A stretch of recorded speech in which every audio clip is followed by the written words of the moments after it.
مولاي صل وسلم دائما أبدا. بسم الله الرحمن الرحيم.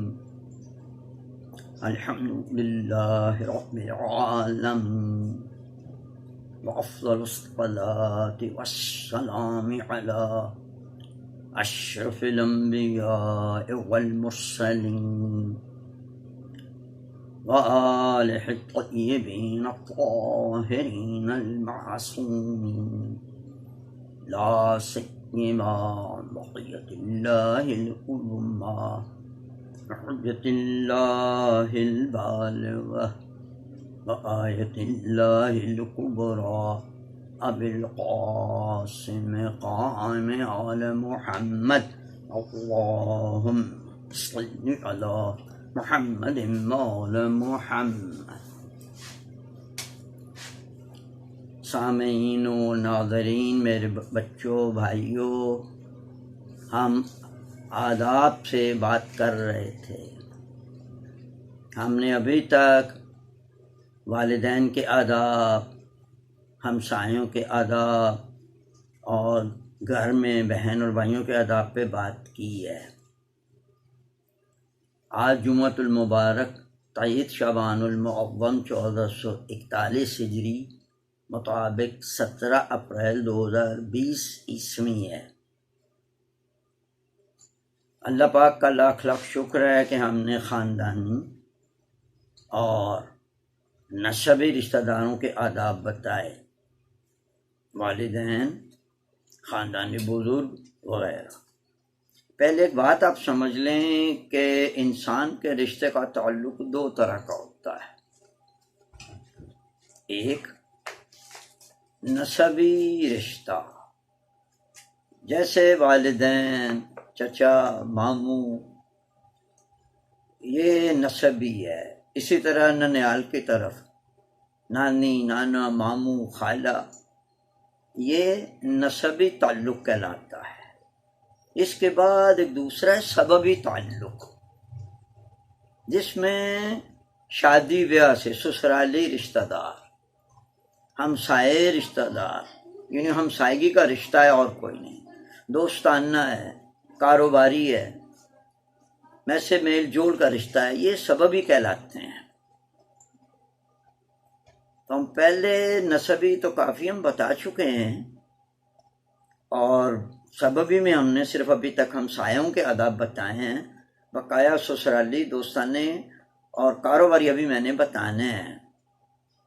تو آج میں نسبی رشتہ دار کی بات آگے بڑھاؤں گا. اب نسبی رشتہ دار کی آگے دو قسمیں ہیں، ایک ننہالی، ایک دھدیالی. ننہالی یعنی والدہ کی طرف سے رشتہ داری، جیسے نانی، نانا، ماموں، ممانی، خالہ، خالو، یہ ننہالی رشتہ دار ہیں جن کا تعلق والدہ کے واسطے سے ہے. دوسرا دھدیالی، جن کا تعلق والد کے واسطے سے ہے، یعنی دادی، دادا، تایا، چچا، پھوپھو اور ان کی آل اولاد، یہ دھدیالی رشتہ دار کہلاتے ہیں. ان سے ملنے جلنے کے بھی آداب ہیں، اور یہ ہمارے ذی القربہ میں سے ہیں. پروردگار عالم قرآن مجید میں سورہ بقرہ آیت نمبر 83 میں ارشاد فرماتا ہے، اعوذ باللہ من الشیطان الرجیم، اذ اخذنا میثاق بنی اسرائیل لا تعبدون الا اللہ وبالوالدین احسانا وذی القربى. اس میں پروردگار عالم نے اگرچہ یہ خطاب بنی اسرائیل سے ہے، لیکن بہرحال اس سے تمام انسان اور اس میں ہمارے مسلمان بہن بھائی بھی شامل ہیں. ارشاد باری تعالیٰ ہو رہا ہے کہ ہم نے بنی اسرائیل سے یہ وعدہ کیا کہ اللہ کے علاوہ کسی کی عبادت نہیں کرنی، اور اپنے والدین سے بھلائی کرنی ہے، اور رشتہ داروں سے. انہی رشتہ داروں کی جو میں نے بات کی ہے کہ وہ نسبی ہیں یا سببی ہیں، اور نسبی میں وہ دھدیالی ہیں یا ننیالی.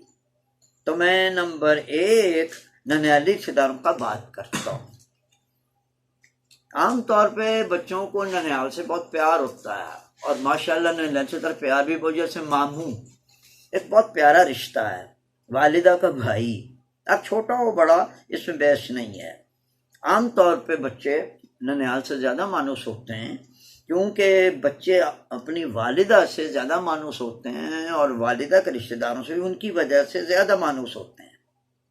بہرحال ان کا تعلق کیونکہ والدہ کی وجہ سے ہوتا ہے، اس لیے ان کے ساتھ حسن سلوک، بھلائی، اچھائی اور خدمت کرنے سے والدہ خوش ہو جاتی ہیں، والدہ مطمئن ہو جاتی ہیں، اور والدہ کی، اور اگر ان کے ساتھ یہ بھلائی اور خدمت نہ کی جائے تو والدہ کی ناراضگی کا خدشہ ہوتا ہے۔ تو ننہال کے ساتھ بھلائی اچھائی سے والدہ کی ناراضگی کا خدشہ دور ہو جاتا ہے، اور اگر ان کے ساتھ معاذ اللہ غلطی سے تو مستغفر اگر برائی ہو جائے، کسی طرح خدا نہ کوئی حق تلفی ہو جائے، ان کی شان میں گستاخی ہو جائے، تو اس کا اثر والدہ کو پہنچتا ہے، ان کو دکھ ہوتا ہے اور وہ ناراض بھی ہو جاتی ہیں۔ اور آپ کو پتہ ہے کہ والدہ کی ناراضگی کا انجام آق والدہ ہے، جو بہت بڑا گناہ ہے۔ والدہ کو ناراض کرنا اللہ و رسول و قرآن و شریعت کو قطعاً ایک منٹ کے بھی نہیں پسند ہے، کیونکہ حکم یہ ہے کہ رات کو سوتے ہوئے بچوں کو چاہیے کہ وہ اپنی والدہ اور والد سے باقاعدہ پوچھیں کہ جی آپ ہم سے ناراض تو نہیں ہیں، اگر کوئی ناراضگی ہو تو فوراً معذرت کریں اور ان کو راضی کر کے سوئیں۔ یہ پیغمبر کی مختلف احادیث سے ثابت ہے، تاکہ انسان رات سوتے ہوئے، اللہ تعالیٰ سب کو زندگی دے، خدا نہ کرے وہ اس کی آخری رات ہو تو جب وہ فوت ہو تو اس پہ والدین راضی ہوں، اور اگر خدا نہ کرے وہ نہ راضی ہوں تو یہ بہت بڑا گناہ ہے، اور اس سے عاقبت اور آخرت برباد ہو جاتی ہے۔ اس لیے اس معاملے میں بڑی احتیاط کی ضرورت ہے۔ چنانچہ ننیالی رشتہ داروں سے حسن سلوک، ان کا احترام، احوال پرسی، خاص طور پر اگر کسی معاملے میں ان کو مدد کی ضرورت ہو تو اس کی انجام دہی لازمی ہو جاتی ہے۔ یہ اس کو صلہ رحم کہتے ہیں، یہ صلہ رحمی واجب ہے، اور اس مسئلے میں غفلت، بے اعتنائی، سستی، کاہلی یہ بہت مہنگی پڑ جاتی ہے، یہ بہت بری بات ہوتی ہے۔ اور اس طرح خالہ ماموں کے بعد اب آگے بات ان کی اولاد تک چلتی ہے کہ ماموں سے بھی اچھا سلوک اور ان کی اولاد سے بھی اچھا سلوک، خالہ سے بھی اچھا سلوک، ان کی اولاد سے بھی حسن سلوک۔ اور اسی طرح سلوک میں صرف یہ نہیں ہے کہ آپ کبھی کبھی جا کے ان کو ملیں یا مثلا ہنس کے بولیں، اس کے علاوہ اگر آپ کو پتہ چل جائے کہ ان کو کسی چیز کی ضرورت ہے، ان کو کسی خدمت کی ضرورت ہے، وہ کسی مسئلے میں آپ کی مدد چاہتے ہیں، تو ان کے کہنے سے پہلے ان کی مدد کی جائے، ان کو کہنا نہ پڑے۔ اور اس میں سستی، کاہلی، عدم توجہ، یہ بات آپ کو پتہ ہے، میں جیسے عرض کر چکا ہوں کہ والدہ کی ناراضگی کا سبب بنے گی۔ بس ان کی بھلائی، یعنی اب میں بچوں کی بات کرنے لگا ہوں، چاہے خالہ کی اولاد ہو، چاہے ماموں کی اولاد ہو، سب سے پہلے ان کی تعلیم و تربیت، اور لڑکیوں کی صورت میں ان کی شادی بیاہ کے مسئلے میں، رشتے ناطے کے مسئلے میں، اور لڑکوں کی صورت میں تعلیم و تربیت کے بعد ان کے کاروبار، روزگار، اور ان کی بھی شادی بیاہ کے معاملے میں ہر طرح سے ان کی مدد، ہمدردی اور رہنمائی کی جانی چاہیے، وگرنہ پھر وہی بات یہ خطرے میں ہوگی اور والدہ کی ناراضگی کا سبب بن جائے گا۔ یہ جیسے میں عرض کر چکا ہوں کہ پھر والدہ کی ناراضگی کا معنی آپ کے والدہ ہے، اور میں نے پہلے دروس میں بھی بتا چکا ہوں کہ والدین کا آق روز محشر اس طرح آتا ہے کہ اس کے ماتھے پہ لکھا ہوتا ہے آیتم من رحمت اللہ، کہ اللہ کی رحمت سے یہ شخص مایوس ہے، اور اس سے بڑی سزا کوئی نہیں۔ یہ میں نے آپ کو ننیالی رشتہ داروں کے ساتھ حسن سلوک اور آداب بتائے۔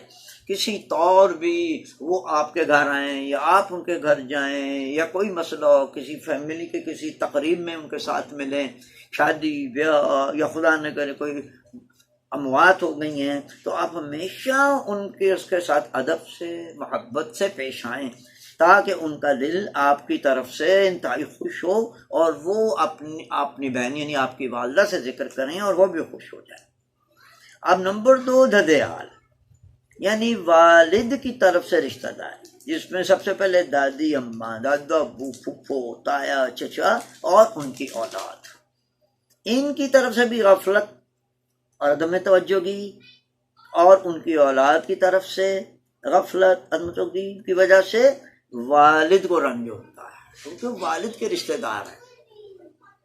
والد کے آگے والدین، دادی دادے جسے کہتے ہیں، والد کے بہن بھائی سے آپ چچا تائی اور پھپھو کہتے ہیں، یہ اگر ان کی شان میں کوئی گستاخی ہو گئی یا کوئی مسئلہ بن گیا یا کوئی بدسلوکی ہو گئی، کسی وقت بھی خدا نہ کرے ان کے ساتھ کوئی کسی قسم کی کوئی منفی صورت کی بات ہوئی تو اس میں والد صاحب تکلیف پہنچے گی۔ اب والد صاحب کو تکلیف کا مسئلہ یہی ہے کہ وہ پھر ناراض ہوں گے، اور ناراض ہوں گے تو پھر انسان آ کے والد بن جائے گا، اس کا خدشہ ہوگا، جو وہی جیسے پہلے میں نے عرض کیا یہ بہت بڑا گناہ ہے اور آخرت بربادی کا سبب ہے۔ چنانچہ تمام امور جیسے میں نے پہلے عرض کیا کہ چاہے وہ خدمت ہو، چاہے ان کی احوال پرسی ہو، چاہے ان سے محبت و احترام ہو، چاہے ان کو کسی مدد کی ہو مدد کریں، میل جول ہو، آنا جانا ہو، گاہے گاہے ان کے ہاں آیا جائے، ان کے احوال ان کی معلومات آپ کے پاس ہوں، اور کیونکہ اگر یہ معلومات آپ کے پاس ہوں گی تو کسی وقت بھی ان کی ضرورت ہوگی تو آپ قابل قدر خدمات انجام دے سکتے ہیں، اور یہ واجب ہے۔ میں جیسے میں نے کہا صلہ رحمی واجب ہے، یہ چچا تائے کی اولاد، ماموں خالہ کی اولاد، پھپھو کی اولاد، یہ ان کے ساتھ حسن سلوک صلہ رحمی اور یہ واجبات میں سے ہے۔ میں نے آپ کو آیا مجدہ پڑھ کے سنا دی ہے کہ وہ ذی القربیٰ لوگ ہیں یعنی ہمارے قریبی۔ اچھا اب ایک چھوٹی سی کٹھن منزل ہے درمیان میں، اس لیے میں توجہ دلانا چاہتا ہوں کہ آج کل یہ زیادہ ہی ہو گئی ہے، پہلے کم تھی۔ بعض اوقات یہ ہوتا ہے کہ بچوں کے والد کا سلوک ان کے ننیال سے اچھا نہیں ہوتا۔ میری بات آپ سمجھ رہے ہیں؟ یعنی مثلاً آپ کے والد صاحب کی کوئی رنجش ہے آپ کے ماموں یا خالہ، اور یہ مسئلہ بہت مشکل ہو جاتا ہے اور ان سے میل جول آپ کا آپ کے والد کو اچھا نہیں لگتا یا وہ میل جول نہیں رکھتے، یہ آج کل عام طور پہ ہے بالکل، اور یہ پسند نہیں کرتے، تو اب اس کا بالکل براہ راست اثر بچوں پہ پڑتا ہے۔ اگر خدا نہ کرے کسی شخص کا اپنے برادر نسبت یعنی زوجہ کے بھائی کے ساتھ کوئی جھگڑا ہو جائے تو بچوں کا تو ماموں ہے، اس طرح خالہ ہے، اس طرح نہ، تو بچوں کا مسئلہ اور ہے۔ بعض اوقات یہ ہو جاتا ہے کہ والد کی ناراضگی کی وجہ سے بچے بھی دور ہو جاتے ہیں، اپنے ماموں سے خدا نہ کرے قطع تعلق ہی کر لیتے ہیں، ان کے آنا جانا ختم ہو جاتا ہے۔ یہ اس موقع پہ بچوں کو بڑی سوجھ بوجھ سے کام لینا چاہیے کہ بے شک والد کا بھی مقام، اس کی بھی اطاعت واجب ہے، اس کو بھی ناراض نہیں کیا جا سکتا۔ البتہ یہ ویسے ذمہ داری تو والد کی ہے، اگر اس کی کوئی ناراضگی اپنے سسرالیوں سے ہے تو اس کو بچوں کو منع نہیں کرنا چاہیے، تو وہ بچوں کا رشتہ اپنے مقام پہ ہے۔ لیکن عام طور پہ ہماری جو یہ سوسائٹی جسے کہتے ہیں معاشرہ ہے ہمارا، اس میں یہ بعض اوقات میں اکثر میں گھروں میں جاتا ہوں تو یہ مسئلہ بہت پریشان کن ہوتا ہے۔ کئی جگہ تو اب یہ کہنے کی بات نہیں، لیکن بہرحال میں کہوں چونکہ ہو رہا ہے نا تو بچوں کو پتہ ہونا چاہیے۔ کئی جگہ پہ والد صاحب قدم لگا دیتے ہیں کہ آپ نے ماموں کے گھر نہیں جانا، خالہ کے گھر نہیں جانا، یہ نہیں، یہ اصل میں بات بہت بری ہے اور اس کی وجہ والد صاحب ہیں۔ اب بچے تو کچھ نہیں کر سکتے کیونکہ بچوں پہ تو والد کی اطاعت واجب ہے۔ اب کیونکہ اب مسئلہ یہ ہے کہ شرعی ایک مسئلہ ہے کہ اگر والدین کوئی ایسا حکم دیں جو اللہ کی طرف سے گناہ ہو، جیسے یہ میں کہہ رہا ہوں کہ ماموں خالہ نانی نانے کو چھوڑنا یہ قطع رحمی گناہ ہے، لیکن اب وہ چونکہ والد صاحب کا ان کے ساتھ اختلاف ہے، اس صورت میں یہ بچوں کے لیے بڑی کٹھن منزل بن جاتی ہے کہ اب وہ کیا کریں۔ والد صاحب کی بات مانیں تو قطع تعلقی ہوتی ہے، اگر وہ والدہ کی بات مان کے چلے جاتے ہیں یا ان سے ملتے جلتے ہیں تو والد صاحب ناراض ہو جاتے ہیں۔ تو اس مسئلے میں میرا اشارہ تو اس میں والدین کے والدین کو یہ ناراضگی بچوں تک منتقل نہیں کرنی چاہیے. ان کا اپنا تعلق ہے، ناراضگی ہے، کیا ہے، وہ اپنے تک رکھیں. بچوں کو نہ روکیں کہ ماموں کو نہ ملو، خالوں کو نہ ملو، ان کے بچے کی شادی پہ نہ جاؤ، ان کے یہاں کوئی مار فوت ہو گئے تو نہ جاؤ، یا کسی تقریب میں ان کو نہ بلاؤ.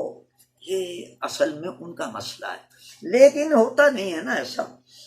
تو ایسے میں صرف یہی کہوں گا کہ بچوں کو یہ چاہیے، البتہ جو بچے نابالغ ہیں، میری بات ان سے نہیں ہے. نابالغ بچے تو ماں باپ کے پہ انحصار کرتے ہیں، جو وہ کہیں گے، جہاں لے جائیں گے وہ چلے جائیں گے، جہاں سے روکیں گے وہ رک جائیں گے. لیکن جب بچے بڑے ہو جائیں، خود کفیل ہو جائیں، ماشاءاللہ اپنے کماتے ہیں کھاتے ہیں، شادی بھی ہو گئی ہے، ان کے اپنے بال بچے ہیں، ان کے اپنے سسرال بن گئے ہیں، اس موقع پہ ان کو چاہیے کہ وہ بڑے ادب سے اپنے والد صاحب سے یہ گزارش کریں کہ اگر آپ کا کوئی اختلاف ہے تو اول تو وہ بھی ختم ہونا چاہیے، لیکن مجھے آپ کھلے دل سے اجازت دیجیے. یعنی مدبا ہمیشہ دیکھو بیٹا، ہمیشہ والدین یا وہ رشتے جو بزرگ ہیں ان کے ساتھ جب بھی بات کریں ریکویسٹ کے طور پہ کریں، مدبان نہ کریں. جیسے والدین ہیں، اساتید ہیں، چچا ماموں ہیں، خالو پھپھا ہے، دادا دادی ہیں، بزرگ جو ہیں آپ سے، جنہوں نے آپ کو بچوں کی طرح پالا ہوا ہے، ان سے جب بھی آپ بات کریں انتہائی انکساری درخواست کے رنگ میں ریکویسٹ. یہ اس طرح کے اس کا دو فائدہ ہے. ایک تو وہ بزرگ ناراض نہیں ہوتا، وہ سمجھتا کہ نہیں ہے بچہ مؤدب ہے، اور وہ سمجھتا ہے بات صحیح کہہ رہا ہے. یعنی میں اپنی بات کرتا ہوں، اگر خدا نہ کرے میری ناراضگی میرے سسرالیوں میں سے کسی میں ہے، تو وہ میرا بچہ وہاں کوئی شادی ہے یا کوئی تقریب ہے، مجلس ادا میں بلایا ہے، جلسہ مسرت میں بلایا وغیرہ وغیرہ وغیرہ، تو مجھے یہ سوچنا چاہیے کہ اس کا تو ماموں ہے، اس کو وہاں جانا چاہیے، مجھے نہیں روکنا چاہیے. اول تو میں بھی جاؤں، لیکن اگر میں نہیں جاتا یا کوئی مسئلہ ہے، میری ذات کا مسئلہ ہے، تو مجھے بچوں کو نہیں روکنا چاہیے. یہ شرعی میں بات بتا رہا ہوں. اللہ تعالیٰ کا حکم یہی ہے، کیونکہ یہ والدین کے ساتھ ظلم، میں نے بھی آیہ مجیدہ آپ کے سامنے پڑھی ہے کہ لا تعبدوا الا اللہ وبالوالدین وذی القربی، رشتے داروں سے بھی احسان، بھلائی، خیر خیریت اور نیکی کرنی چاہیے. اچھا اب جناب یہ میں نے دو طرفہ بتائی ہے کہ یہ اب اگلا مسئلہ اور زیادہ ہے. عام طور پہ والدہ کی کا تعلق سسرالیوں سے، نندوں سے، دیوروں سے، عام طور پہ میں آپ کے کسی خاندان کی بات نہیں کر رہا ہوں، بعض اوقات ان کا اختلاف ہو جاتا ہے. اور چونکہ والدہ سارا دن گھر پہ رہتی ہیں اور بچوں کے ساتھ زیادہ ان کا تعلق ہوتا ہے، والد تو صبح کام چلا گیا، کاروبار پہ چلا گیا، رات کو آیا، لیکن والدہ 24 گھنٹے رہتی ہیں، تو ان کے لیے ان کے مسئلے میں بچوں کے لیے زیادہ مشکل ہے کہ وہ بھی بعض اوقات پھپھو کے گھر جانے سے روک دیتی ہیں، چچا کے گھر جانے سے روک دیتی ہیں، تائے کے گھر جانے سے روک دیتی ہیں، ان کی شادی، ان کی بیاہ، ان کا کوئی فنکشن ہے وغیرہ، جو بھی کچھ زندگی کے مسائل ہیں. تو اس میں بچوں کو میری یہی گزارش ہے کہ نہایت احتیاط اور میانہ روی سے کام لیں. دونوں چیزیں ان کے لیے اہم ہیں. والدہ کو بھی ناراض نہیں کیا جا سکتا، اور چچا، تایا، دادی، پھوپھو، ان سے بھی قطع تعلق نہیں کیا جا سکتا. تو درمیان میں کبھی چلے گئے، کبھی نہیں گئے، کبھی والدہ سے ریکویسٹ کی، اجازت لی، ان تمام بات ہے تو مشکل. میں تو صرف یہ آپ کو درس ہی دے رہا ہوں نا، لیکن جب عملی طور پہ کسی گھر میں یہ مسئلہ بنتا ہے تو میں نے محسوس کیا کہ واقعی یہ بچوں کے لیے ایک مسئلہ ہے. اور پھر میں یہاں دعا کرتا ہوں کہ پروردگارہ والدین کے دل میں یہ اتنا تک رحم، ویسے ہی والدین رحم کرتے ہیں، اللہ اور رسول و امام زمانہ سن کے بعد جو بچوں کے بہترین دوست ہیں وہ ماں اور باپ ہیں. 3 دفعہ ماں ماں ماں، 4تھی دفعہ والد. یہ پیغمبر کی حدیث ہے کہ ایک شخص آپ کے خدمت میں حاضر ہوا، عرض کہ یا رسول اللہ، میری والد اور والدہ کا بعض اوقات اختلاف ہو جاتا ہے، تو میں کس کی بات کروں؟ تو آپ نے فرمایا ماں، پھر پوچھا ماں، پھر 4تھی دفعہ آپ نے کہا والد. تو ان باتوں کو ذہن میں رکھنا ہے، موقع شناسی بھی کرنی ہے، میانہ روی بھی اختیار کرنی ہے، اعتدال کا بھی سلوک کرنا ہے. اور جس کے لیے اب وہ بچے کریں کیا، اب میں اس کا حل بتاتا ہوں کہ بچے تو بہرحال بچے ہیں، اب خدا نہ کرے نہ وہ ماں کے سامنے بول سکتے ہیں، نہ وہ باپ کے سامنے بول سکتے ہیں، نہ وہ ماموں سے قطع تعلق ہی کر سکتے ہیں، نہ چچا سے. تو اب کریں کیا؟ اب میری بات غور سے میرے پیارے بچوں سنیں، بڑے بھی سنیں، بچے بھی. وہ اس معاملے میں علماء دین سے، سمجھدار لوگوں سے، بزرگوں سے، خاندانی ہو تو بہت ہی اچھا ہے، ان سے رہنمائی لیں گے. علماء سے پوچھیں جی ہمارا دین کیا کہتا ہے. میں عرض کر رہا تھا کہ ایسے موقع پہ بچوں کو چاہیے کہ وہ سب سے پہلے علماء دین سے رہنمائی لیں، بزرگوں سے رہنمائی لیں، اور جذبات میں نہ جائیں بلکہ انتہائی ٹھنڈے دماغ سے اس بات پہ غور کریں، اور جو اس کا بہترین حل علماء بتائیں، بزرگ بتائیں. چونکہ ہر خاندان میں کوئی طریقہ کار ہوتا ہے، اور وہ علماء تو دین کی بات سنائیں گے نا، قرآن بتائیں گے، پیغمبر صلی اللہ علیہ وسلم کی سنت مبارک بتائیں گے، ائمہ مسلم کی سیرت طیبہ بتائیں گے. تو خاندانی جو بزرگ ہوتے ہیں وہ اپنے طور طریقے اور رسم و رواج سے آگاہ ہوتے ہیں. اس لیے میں نے دونوں کی بات کی ہے کہ بچوں کو چاہیے کہ جیسے جو ابھی میں نے مشکل اور کٹھن بچوں کے لیے صورتحال بتائی ہے، اس میں علماء اکرام اور بزرگوں سے رہنمائی لیں، اور کوشش کریں کہ کسی کی حق تلفی نہ ہو. السلام علیکم ورحمۃ اللہ وبرکاتہ. مولاي صل